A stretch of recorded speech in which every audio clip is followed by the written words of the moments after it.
Amin. Wassalatu wassalamu ala asyrafil anbiya'i wal mursalin wa ala alihi washabihi ajmain. Assalamualaikum warahmatullahi wabarakatuh. Saya Tengku Narapaduka Haji Muhammad. Jadi terima kasih kepada Datuk Profesor Awang Sarian kerana memberi peluang untuk saya bersiaran pada pagi ini. Jadi topik kita pada pagi ini ialah seni pedang Melayu, seni sukma kencana. Jadi saya akan bahagikan kepada 3 bahagian untuk kita punya wacana pagi ini. Pertama mengenai pedang Melayu secara umum. Yang keduanya sedikit mengenai sukma kencana, dan kemudian ada isu-isu yang berbangkit lah. Okey, jadi ramai yang bertanya saya, kata Melayu ni ada pedang. Seperti mana yang Datuk Profesor Awang dah sebut tadi, salah satu pedang yang paling terkenal dalam peradaban Melayu ialah pedang Diraja Perak ataupun Cura Si Penjakini. Jadi itu dah menunjukkan yang orang Melayu ni memang dah ada pedang dari dulu. Dan dalam peradaban Melayu ni ada beberapa jenis pedang, yang bukan satu saja. Dan yang paling terkenal ialah yang bentuk seperti ini. Okey, ini sering dipanggil pedang Melayu. Pedang Melayu ni ciri utama dia ialah adanya guard atau pelindung, bilah ataupun setengah panggil mata, tapi sebenarnya bukan mata ya. Mata ialah bahagian yang tajam ni. Keseluruhan ni ialah bilah. Bilahnya kita panggil hanya ada satu mata. Setengah pedang dia ada 2 mata. Yang pedang Melayu ni biasanya dia satu mata. Kemudian kalau macam yang jenis ni dia panggil pedang buaya berenang atau pedang anak buaya. Ada juga buaya berendam dia panggil. Jadi segala yang berkaitan dengan buaya tu ialah pedang jenis ni. Kenapa dia kata buaya? Disebabkan bahagian ini. Kalau dalam bahasa Inggeris dia panggil yeoman. Okay, bahagian yang naik ni. Jadi dia rata, kemudian dia naik sikit. Setengah-setengah pedang tu dia lebih jelas lah nampaknya. Jadi bahagian ni yang dipanggil macam kepala buaya sedang berenang. Jadi sebab dia panggil anak buaya, buaya berenang, buaya berendam dan sebagainya. Okey, ini satu jenis pedang Melayu. Yang ni yang paling kira paling dikenali lah. Ini juga disebut sebagai parang panjang. Ada setengah orang panggil parang panjang. Okey. Kemudian selain daripada bentuk parang panjang tadi tu, kita ada satu bentuk lagi seperti ini. Yang ni memang nampaknya macam betul-betul macam parang. Okey, tapi pada kajian kita lah, parang ni, bila kita sebut parang, parang sebenarnya dia nipis di pangkal, dia lebar ke ujung. Itu parang. Okey, jadi kalau macam ni masih dikira sebagai pedang. Kemudian satu lagi pedang ni, dia punya bilah. Okay, bilah yang besi. Besi ni ialah bilah. Panjangnya seharusnya 23 inci ke atas.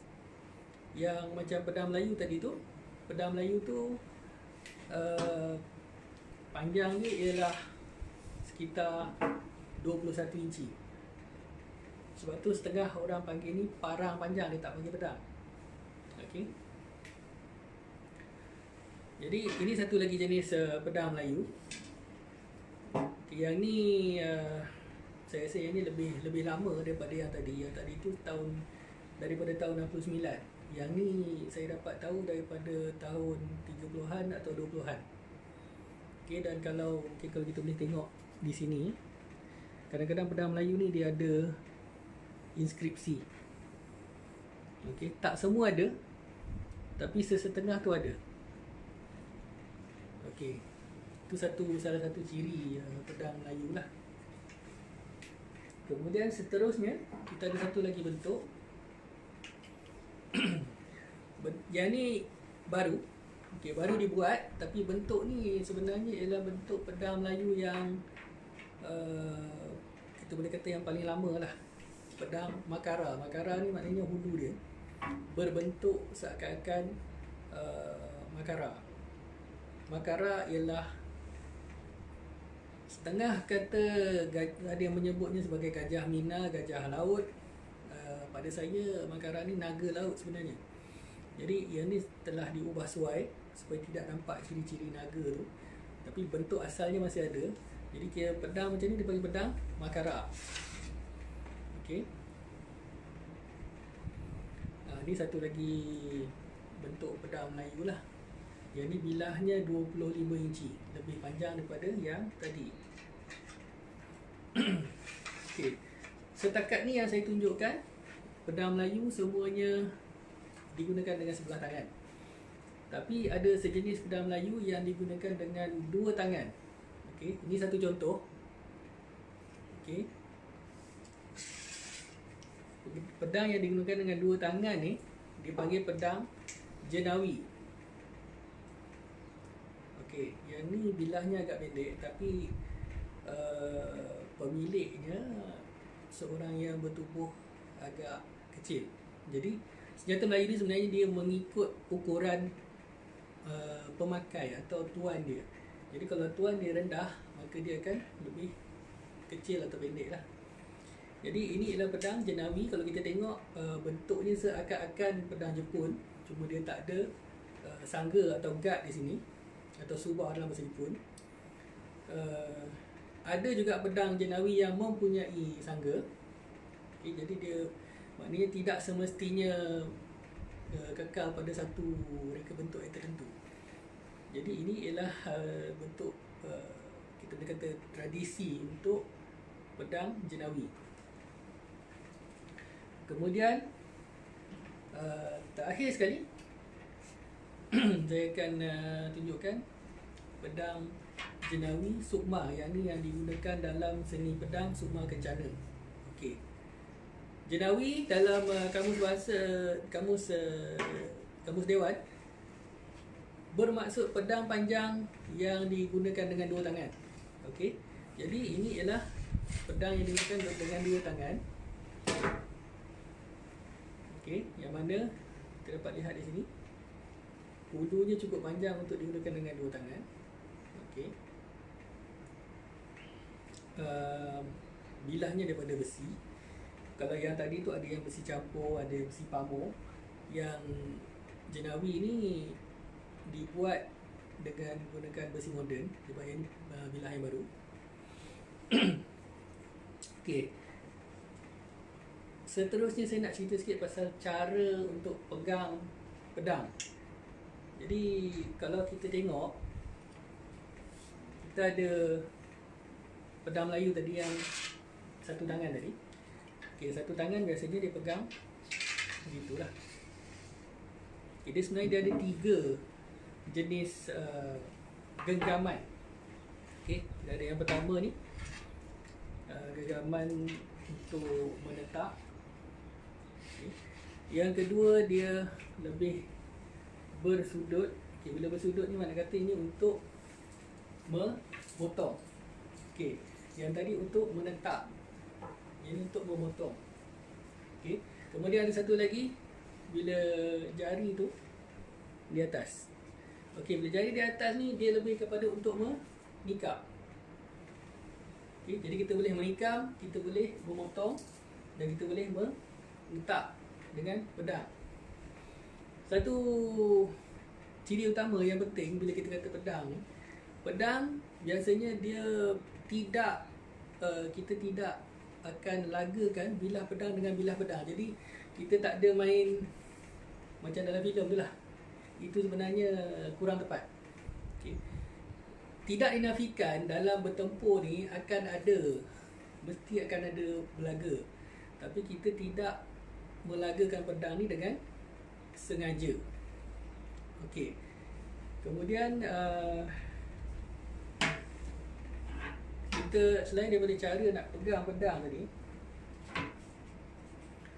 kita ada juga adab berpedang. Okey, adab berpedang ni, pertama sekali, sekiranya seseorang itu berpedang, dia tengah pegang pedang dia, janganlah kita rebut pedang dia tu. Nak tengok, cakap elok-elok, minta elok-elok. Sebab pedang ni lah senjata. Okey.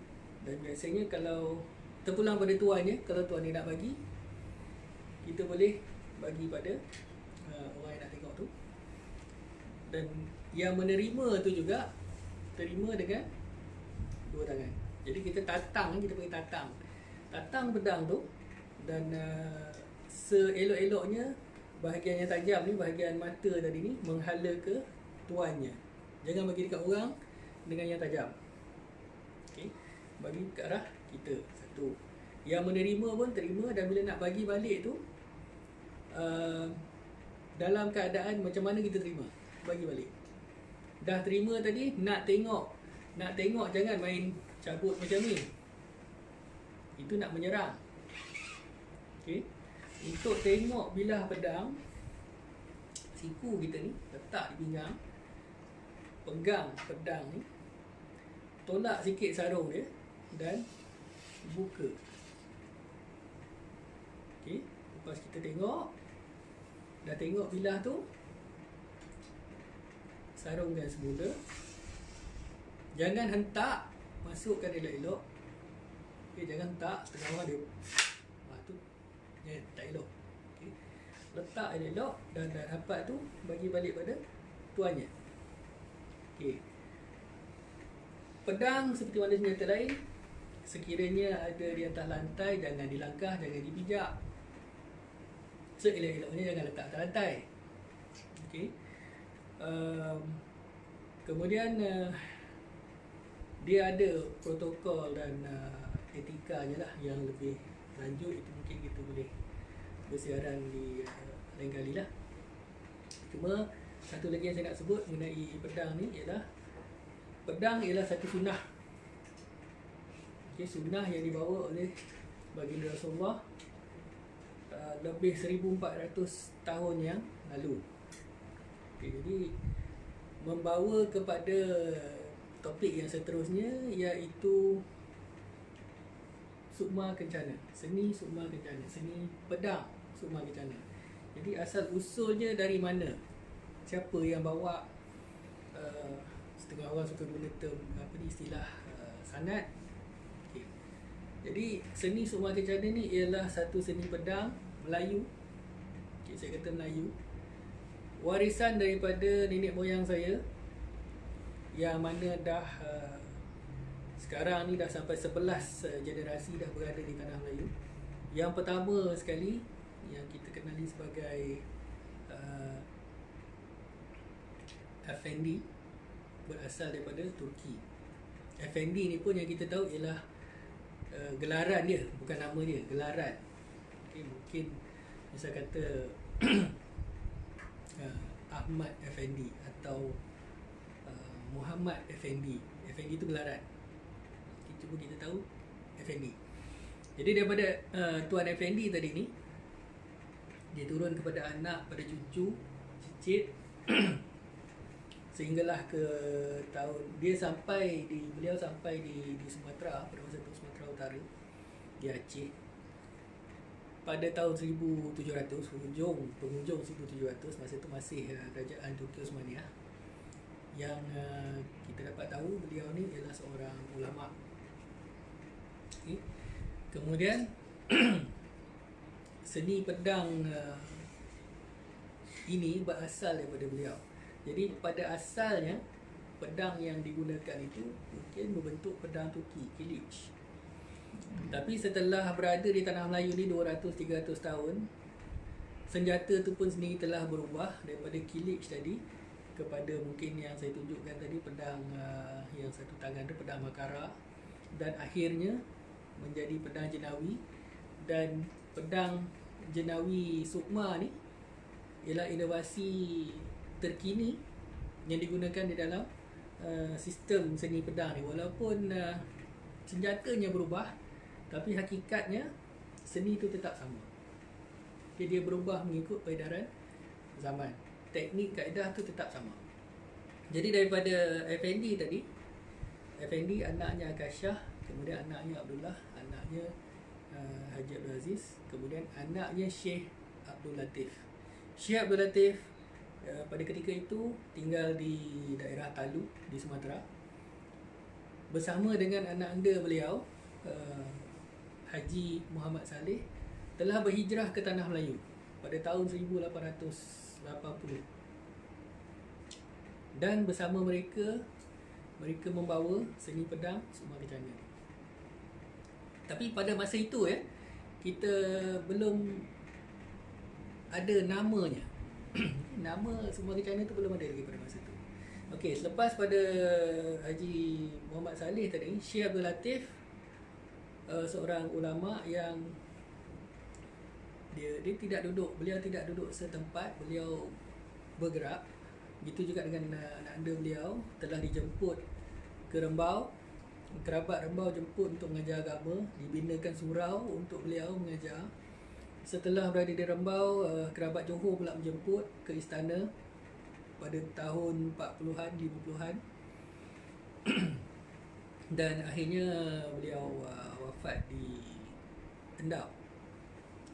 Haji Muhammad Saleh, anaknya Haji Abdul Majid, anak kepada Haji Abdul Majid ialah Haji Husani Al-Majidi, ayahanda saya Haji Muhammad Ali. Jadi itu jelas dia punya asal usul keturunan Suma Kencana ni. Kemudian kita nak bercerita sikit mengenai kaedah. Yang ni yang ramai yang bertanya, macam mana rupa seni Suma Kencana ni, apa beza Suma Kencana dengan seni pedang yang lain. Okey, pertama sekali saya nak katakan yang macam tadi awal tadi saya kata pedang tidak berlaga bilah. Jadi kebanyakan sistem pedang yang kita lihat atau kita tuan-tuan puan-puan Google atau cari di YouTube, kita akan nampak sistem yang berlaga pedang. Okey, ataupun sistem yang buat menari dengan pedang. Okey, Suma Kencana dia lain. Suma Kencana asasnya ialah menangkis serangan. Dia lebih kepada menunggu serangan, menanti serangan dan menangkis, bukannya menyerang. Walaupun kita boleh menyerang, tapi menyerang tu ialah pilihan takhir. Okay, seperti mana baginda Rasulullah dulu 11 tahun di Mekah bertahan, kemudian lagi 2 tahun di Madinah tetapnya bertahan. Tahun kedua hijrah barulah baginda berperang. Jadi kita mengambil semangat itu, mengambil iktibar daripada peristiwa itu, kita menekankan lebih kepada mempertahankan diri. Jadi dalam Suma Kencana ni kita ada 4 kaedah di mana untuk kita menghalang atau menangkis serangan musuh. Jadi kaedah-kaedah ni kita gunakan nama-nama huruf Jawi sebenarnya hari Jawi Jumaat ni pun alif, ha, mim dan dal. Jadi kita ada kaedah alif. Kaedah alif ialah menangkis serangan daripada bahagian kanan, alif. Ha daripada bahagian kiri, atas. Okey. Mim bahagian kanan, bawah. Jadi kita ada 4, alif, ha, mim dan dal. Jadi bila kita tengok keempat kaedah ni, melindungi seluruh badan pengamal. Okey, itu kaedah asas. Jadi kita bukan tangkis dan berhenti di situ saja, tak. Kita tangkis dan kemudian kita ada dia punya follow up dia ataupun langkah yang seterusnya. Jadi dalam semua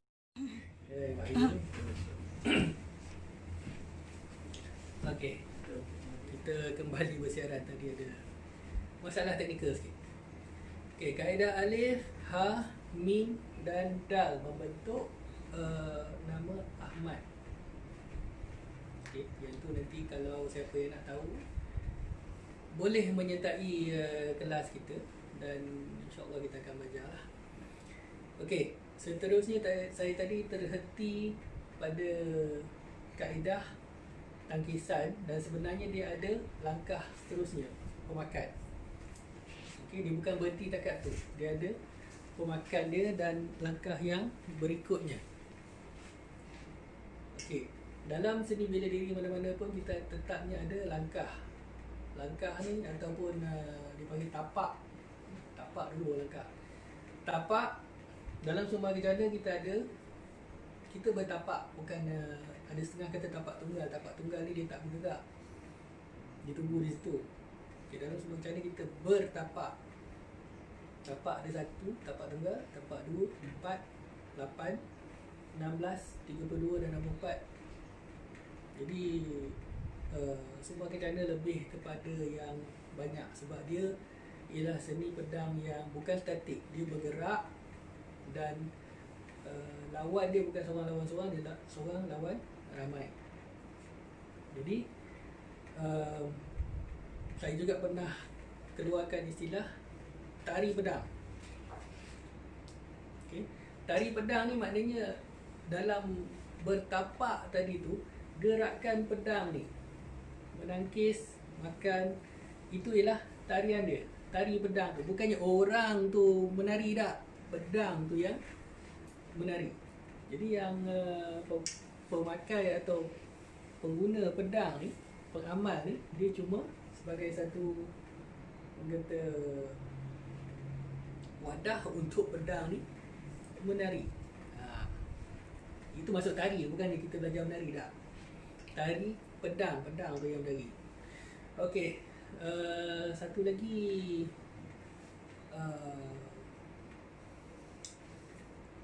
yang sering diperkatakan sebelum ni, sebab semua channel ni kita dah bergerak dalam 2 tahun. Dalam masa 2 tahun ni banyaklah yang memberi komen dan sebagainya. Di antara komen yang paling kerap saya dengar, saya terima ialah dia ambil sistem ni daripada Jepun. Okey, itu satu tuduhan yang berat lah. Okay, sebab seperti mana saya dah cerita tadi, asalnya daripada Turki, bukan Jepun. Okey, sekiranya Jepun, Jepun pada pendapat saya, sistem pedang Jepun, permainan pedang Jepun bukan satu sistem yang praktikal. Okay. Dia tidak ada tari menari dan sebagainya. Sistem tu praktikal. Okay. Seperti mana juga sistem tempur yang lain. Dalam silat pun kita ada tempur. Jadi sebenarnya isu nak kata semua kecana ni daripada Jepun, itu merupakan satu tuduhan yang agak kurang bernas lah. Kaji dulu. Manusia ada 2 tangan, 2 kaki. Jadi pergerakan kita terbatas kepada apa yang kita mampu lakukan dengan 2 tangan dan 2 kaki. Jadi tidak mustahil kaedah kita orang Melayu ada persamaan dengan Jepun. Sebab kalau yang mengkaji, kita boleh dapat juga kaedah yang sama di Tanah Arab, hampir sama dengan Jepun juga. Jadi adakah yang Tanah Arab tu pun ambil dengan Jepun? Tidak. Okay. Setiap daerah ni membentuk sistem yang tersendiri. Malahan ada di antara pengamal seni bela diri tempatan, orang Melayu, orang silat, yang mendakwa bahawa sistem silat ni telah pergi ke Jepun.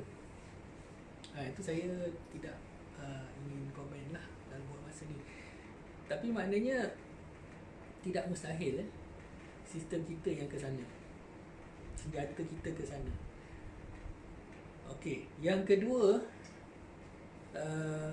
yang kerap saya dengar, nampak macam silat cekak je. Okey, pertama sekali saya ingin jelaskan di sini, nyatakan di sini, seni Sukma Kencana, seni pedang Sukma Kencana tak ada kena-mengena dengan silat cekak. Okey, tengok cara kita pegang pedang pun dah lain. Okey, silat cekak tidak menghunus. Silat cekak dia menyimpan. Walaupun dalam sistem ada sistem simpan pedang. Okay, kita ada 2 peringkat. Peringkat yang pertama kita panggil peringkat Ali, peringkat Omar. Peringkat Umar ni ialah yang mana pedang dah dihunus, dah keluar. Okey, macam mana nak guna. Yang tadi kaedah 4 kaedah tu ialah dalam peringkat Umar.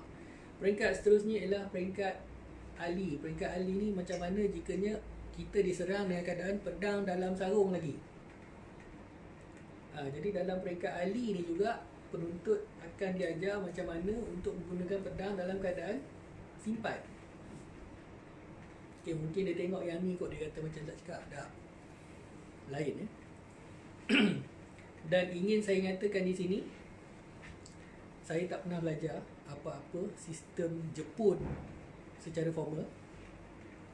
Saya ada belajar secara tak formal beberapa bentuk silat lain dengan kawan-kawan, dengan saudara. Dan saya pernah belajar silat cekak Malaysia, pernah mengajar silat cekak Malaysia di bawah pimpinan almarhum Ustaz Haji Ishak bin Hitam. Okay. Selama dalam lebih kurang 20 tahun.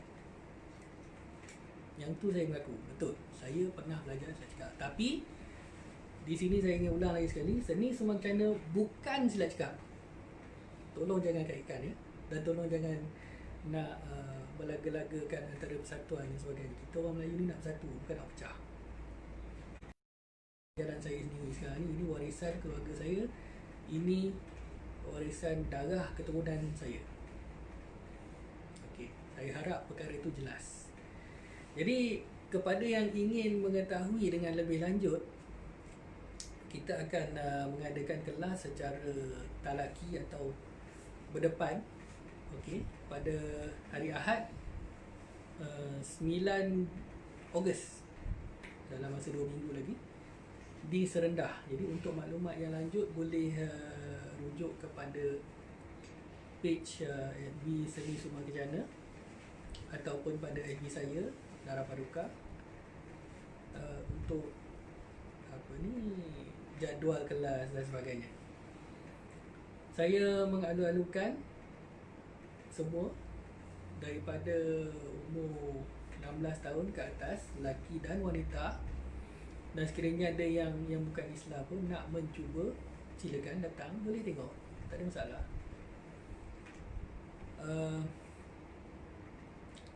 Kita jumpa di Serendah nanti. Alamat segalanya akan diberi dalam page Sumang Kencana. Kemudian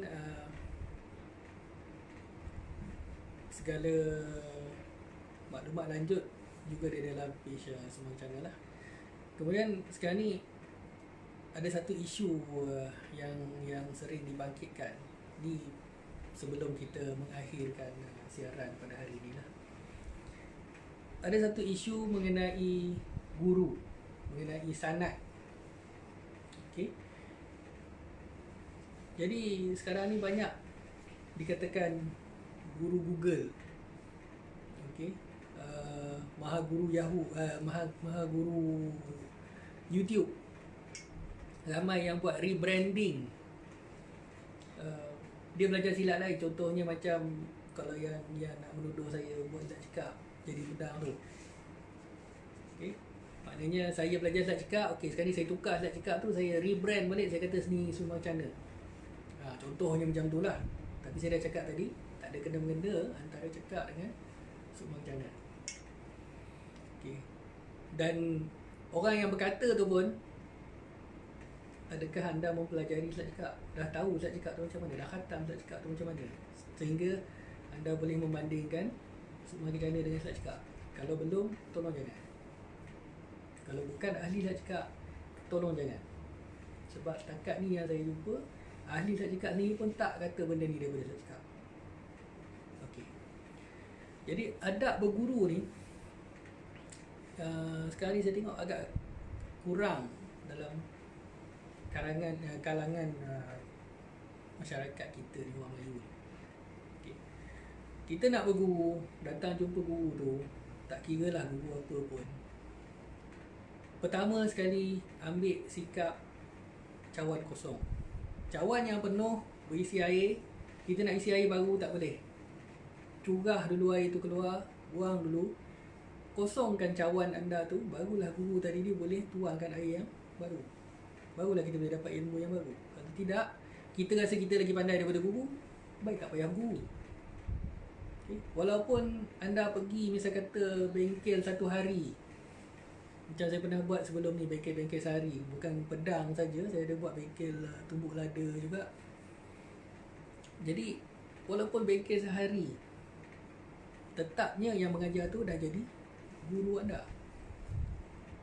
Jadi tidak wajarlah kita nak tunjuk pandai pula, nak katakan oh dia ni tak betul ni, padahal kita pergi belajar ni dia.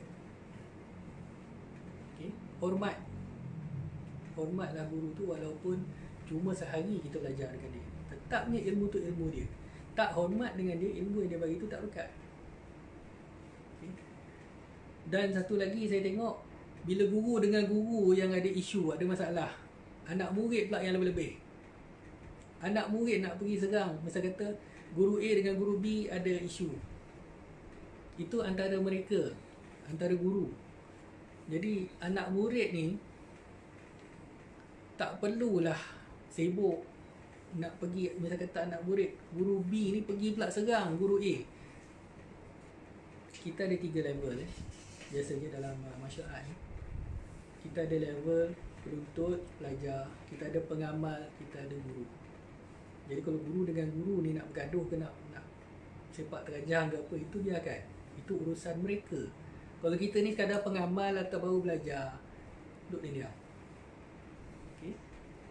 Jangan masuk campur, itu dah kira kurang ajar. Dan itu memalukan guru anda. Sebab orang akan kata, tok guru dia tak ajar ke? Kenapa dia ni kurang ajar dengan guru lain? Faham kan tu? Okay. Kemudian isu Dr. Google, Mahaguru Yahoo, Mahaguru YouTube tadi saya dah sebut. Sekadar Google dan Yahoo, ni YouTube, kemudian try sikit-sikit, okey. Dia terus buka kelas nak mengajar. Jadi itu tadi berkait dengan sanad tadi. Sanad dia dari mana? Daripada Google. Seni bela diri ialah satu seni yang kita perlu bertalaki atau berdepan dengan guru tu sebenarnya. Sebab dia satu benda yang praktikal. Kita tak boleh main tiru saja. Okay, saya mungkin sebelum ni saya tak bercerita sangat, tapi peluang yang diberi ni kena pula dengan masanya. Saya membesar dengan pedang. Okay, kepada yang tak tahu, daripada kecil lagi dah biasa dengan pedang. Tapi saya tak suka cerita lah benda-benda tu. Tapi bila jadi isu macam ni, mau tak mau kita kena cerita lah. Saya membesar dengan pedang dan saya sendiri membuat pedang.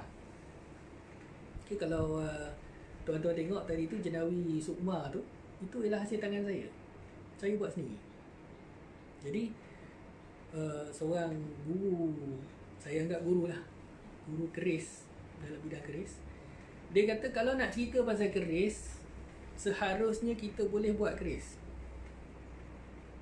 Jadi saya ambil kata-kata beliau, kalau nak cerita pasal pedang, seharusnya tahulah buat pedang, tahulah nak main pedang, tahu segala-galanya, adab, adat, istiadat mengenai pedang, sejarahnya, tahu pasal besi.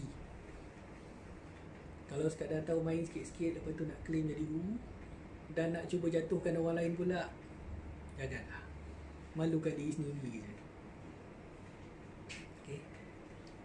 Buanglah sifat ego, ujuk tu. Kita nak bersatu, bukan nak berpecah. Kenapa silat Melayu ni ada banyak? Ada pada tahun 96, 97, ada rakan saya di universiti, dia buat kajian silat Melayu. Pada masa tu, tanpa internet masa tu, dia dapat cari sehingga 600 lebih jenis silat. Sekarang ni mungkin dah 1000 lebih. Kenapa kita ada kepelbagaian tu? Sebenarnya di situ kekuatan kita. Kekuatan kita ialah di dalam kepelbagaian. Pada saya tak ada masalah sekiranya seseorang penuntut itu dia belajar daripada guru A, kemudian guru B, guru C, dan dia cuba integrasikan apa yang dia belajar tu. Mungkin kalau dia nak buat ajaran baru ke apa, itu terpulang pada dia. Tapi seharusnya sekiranya dia ambil benda ni daripada guru A, misal kata dia kena sebut, saya belajar ni daripada guru A, ini teknik ni saya dapat daripada guru B. Dia tak boleh kata oh ni saya dapat sendiri, ilham saya, Jumaat malam minggu lepas saya mimpi ada panglima berjubah merah datang apa semua mengajar. Janganlah buat cerita macam tu. Walaupun betul, kalau yang betul tu tak apa, tapi kalau yang mereka ni tak payah. Okey, mengakulah dari mana anda dapat ilmu tu, dan kredit ataupun kita beri penghargaan kepada guru yang bagi ilmu tu pada kita. Jangan nak claim semua benda kita punya. Okay, ini satu isu yang agak pada saya agak penting dalam situasi ilmu bela diri di Malaysia sekarang ni. Kita tak sehebat mana pun di Malaysia ni. Berapa orang je yang belajar berbandingkan dengan negara luar. Tapi dia punya isu tu macam-macam. Jadi tu saya kata tadi, saya minta buanglah ego, rujuk ke kenal diri, maka kenallah Tuhan kamu. Jadi dengan itu saya akhiri siaran daripada UPSI, Institut Peradaban Melayu, pada hari ini mengenai topik Pedang Melayu, Seni Sukma Kencana. InsyaAllah kita akan berjumpa lagi di lain siaran. Mungkin kalau bukan di sini, mungkin di Sukma Kencana atau di YouTube. Atau jika tuan-tuan dan puan-puan berminat dan berkemampuan dari segi masa, dari segi komitmen, silalah saya jemput datang ke kelas kami yang akan diadakan di Serendah pada hari Ahad 9 Ogos dan Ahad-Ahad yang berikutnya 4 kali sebulan, 12 tengah hari sampai 2 petang. Kita buat tengah hari sikit. Dan mungkin di antara itu kita akan ada khusus-khusus sehari untuk bercerita pasal pedang ni. Dan insya-Allah dengan kerjasama daripada Dato' Profesor Awang Sarian dan juga UPSI, kita akan cuba buka satu kelas di sini. Jadi orang tanya malim, kalau yang berminat bolehlah datang. Jadi dengan itu, terima kasih kerana menonton siaran FB Live pada hari ini. Saya Nara Paduka Haji Muhammad dengan ini mengucapkan salam sejahtera, wabillahi taufiq wa hidayah. Assalamualaikum warahmatullahi wabarakatuh.